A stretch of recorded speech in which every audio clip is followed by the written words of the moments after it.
So here is billionaire douchebag CEO Howard Schultz talking about how unions are basically like a salt. Let's watch. Now, here's where it gets a little sensitive, because I've been coached a little bit, but I do want to talk about something pretty serious. We can't ignore what is happening in the country as it relates to companies throughout the country being assaulted in many ways by the threat of unionization. Now, so, yes, you can obviously tell Howard Schultz, a little bit of a piss baby, kind of mad that there's unionization going on in the country at his corporation. Now, again, all right, what should the goal of a company be? To put out a banger product. Am I right, people? Like, who cares? Right? We want to put out the best product we can for the longest possible time that we can. Right? That should be the goal. Well, wrong, actually. The goal of a company is to extract as much wealth as you can from poor people. That is how this country has operated pretty much since its inception. Except they don't tell you that part. They lie to you and say, oh yeah, it's about putting out great coffee with a smile. What? You know? Like the idea that a company should abuse its workers just for the sake of the CEO making more money is ridiculous. It's ridiculous. Because here's the thing. Here's the ultimate truth that these CEOs do not want you to know. When a workforce is unionized and comfortable and has their basic needs met, productivity skyrockets. The quality of products skyrocket.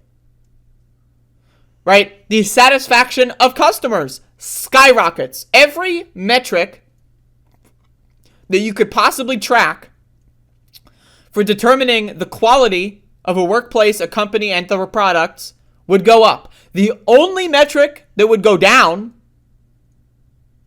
would be the percentage of wealth being extracted from the poor people by the CEOs. That is the only metric that would go down. And so that's what needs to be understood. Is that ultimately, this is not about putting out the best coffee. This is not about making customers happy and workers happy.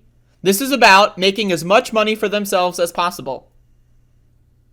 They could be spending the millions and millions and millions and millions of dollars that they're spending on anti-union campaigns. They could be spending that money on worker bonuses, on building more bathrooms, on hiring more workers. But instead, they're spending that money on anti-union propaganda because they've determined that that money will return an investment larger than they're putting in. If they're putting in $10 million into anti-union propaganda, they're expecting that over the course of, if that propaganda succeeds, and that over the course of the next couple of years, if there are less unions, that they will make more than $10 million. This is an investment, is what they're trying to do here. They are investing into their own future resources at the expense of workers, at the expense of workers' health, and at the expense of the product that they're serving. They would rather give you a shittier product if it means that they can rake in more money. So again, this kind of language is pretty horrible. And once again, I recommend following More Perfect Union. They've been going on for a while now, but they've been putting out a lot of stuff lately because there's a lot of talk about unions. And so I wanted to share a lot of what they're saying. But again, these CEOs, they don't give a fuck about you. And in fact, their caring for your health, happiness, and safety is at direct opposition with their own personal happiness. Capitalism has created a situation where people can gain meaning, happiness, by attacking and killing other people.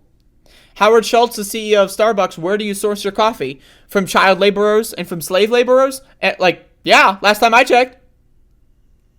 Right? So, but again, that makes him happier because he's got more money. He's higher up on the capital leaderboard.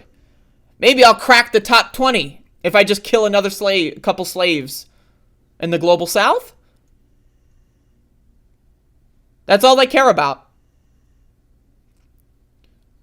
We have created a society, humans have created a society where certain people gaining happiness and meaning is, for whatever reason, that happiness and meaning requires the death and suffering of millions of other people. And that's fucking weird. That's fucking strange. That's fucking strange. Like, has anyone ever thought about how fucking weird that is? That someone else can get happy by killing other people, by hurting other people? That's fucking weird. These people are crazy. So anyway, there you go.